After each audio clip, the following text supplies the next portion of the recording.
تفضل جزاك الله خيرا. السلام عليكم ورحمة الله. بسم الله الرحمن الرحيم. بسم الله الرحمن الرحيم. الحمد لله رب العالمين، والعاقبة للمتقين ولا عدوان إلا على الظالمين، وأشهد أن لا إله إلا الله وحده لا شريك له، وأشهد أن محمدًا عبده ورسوله، وصلى الله على النبي محمد وعلى آله وصحبه وسلم. وبعد، sida walaalku tilmaamay dariska lagu tala galay maanta inaan halkan ka akhriyo waa xidhiidhka ka dhaxeeya adduunka iyo aakhiro. calaaqada ama xidhiidhka uu adduunku la leeyahay aakhiro, inaan isku dayo inaan markaasi soo bandhigo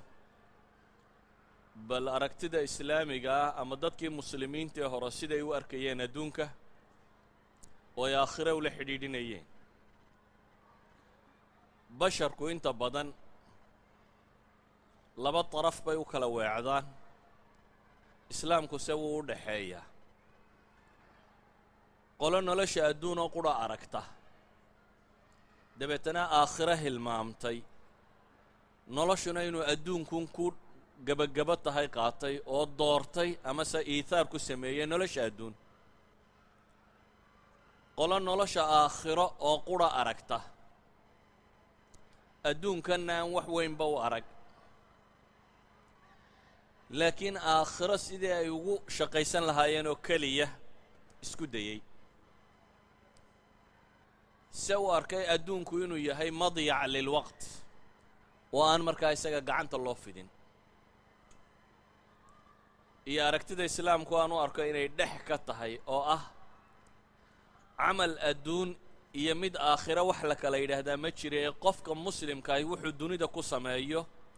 ayaa aakhiro lagu abaalmariyaa. idan amaam allahi mas-uul buu ka yahay adduunkan inuu si fiican uga shaqeeyo. wixii uu kaga shaqeeyo xaaraan iyo xalaalbana, ama cibaado iyo shirki, ama wuxuu kasta uu qabto aakhiro inuu jawaabteeda helayo. ina salaatii wa nusukii wa maxyaaya wa mamaatii lilaahi rabbi اlcaalamiina laa shariika lah wabidalika umirt wa ana awalu اlmuslimiin. haddaan markaa mawduuca isku dayo bal inaan gudageli karo, qodobo dhowraan u kala qaadi. koo waxaynu tilmaamaynaa in ilaahay subxaanaه wa tacaala basharka u doortay inuu khaliifat ullahi fi اlardi noqdo. waid qaala rabuka lilmalaa'ika inii jaacilu fi اlardi khaliifa. ilaahay subxaanaه wa tacaala waxa uu malaa'igta u sheegay inii jaacil ay inii khaaliq aw inii musayir, inuu ka dunida yeeli doono bashar ama bani aadam oo khaliif ka ah, khaliifat ullahi fii ardi,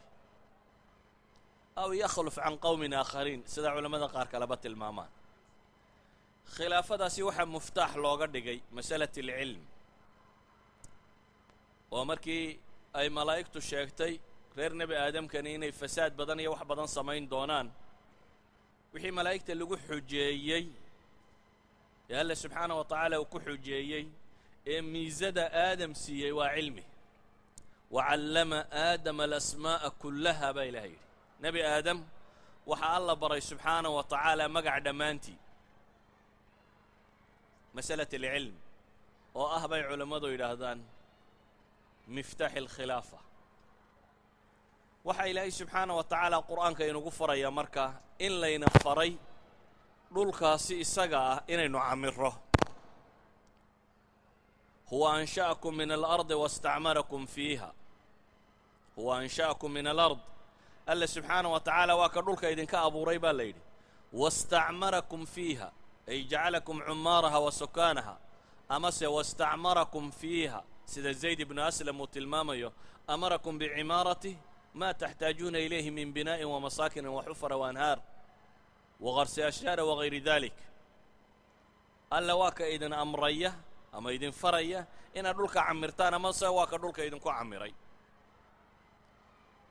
qofka muslimkaa ilaahay subxaanahu wa tacaala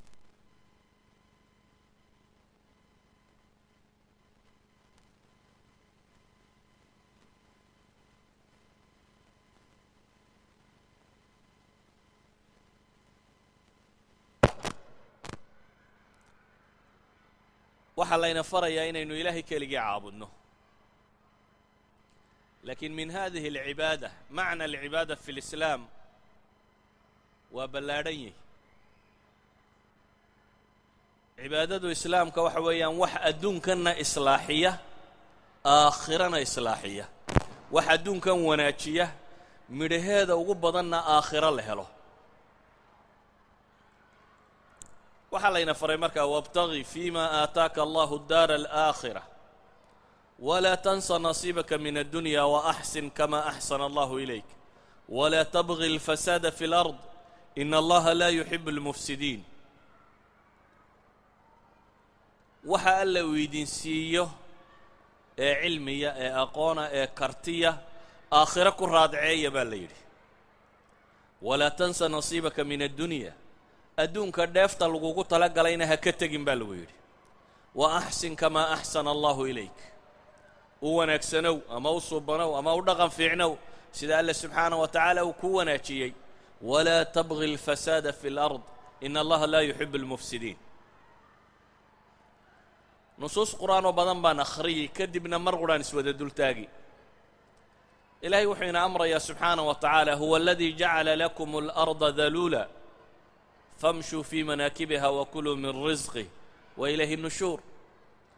waxaa alla inoogu manno sheeganaya subxaanaه wa tacaala inuu dhulka inooga yeelay daluul mid hayina mid la layliyey inoo layliyan mid musakhar ah laynoo taskhiiriyey ama se laynoo fudaydiyey inaynu ka faa'iidaysan karno waxa nimco kor saaran oo dhan ee famshuu fii manaakibiha baa la yidhi socda hareeraheeda iyo dacalladeeda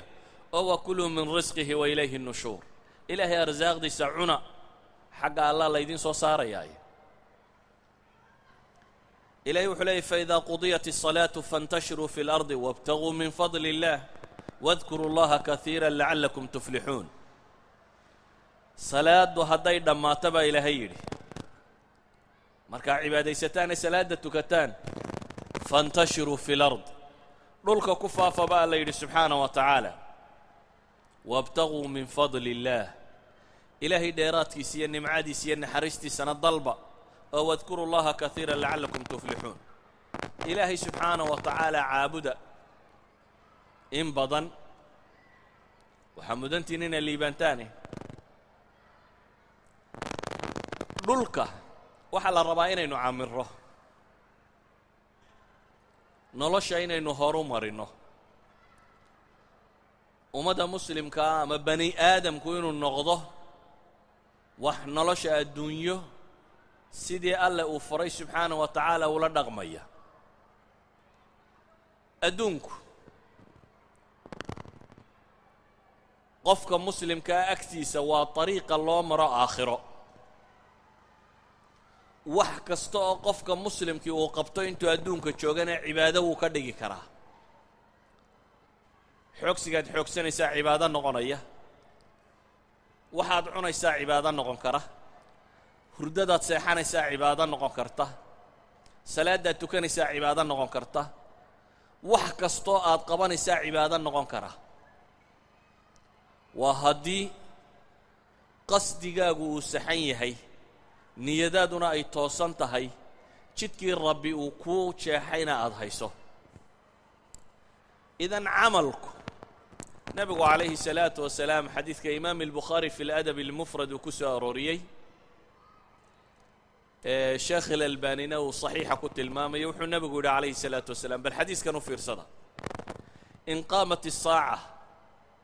wa fii yadi axadikum fasiila fain istaطaaca an laa taquuma xataa yagrisaha falyugrisha nebi maxamed baa wuxuu yidhi calayhi الsalaaةu wasalaam in qaamat الsaaca haddii qiyaamuhu dhaco yacnii haddii uu amaanadaadkii qiyaamuhu uu muuqdaan oo qiyaamihii uu dhacayo wa fii yaddi axadikum fasiila midkiinna gacanta uu ku hayo fasiilada waxaa la yidhahdaa geed abqaalka timirta geedkeeda yar ee la abqaalayo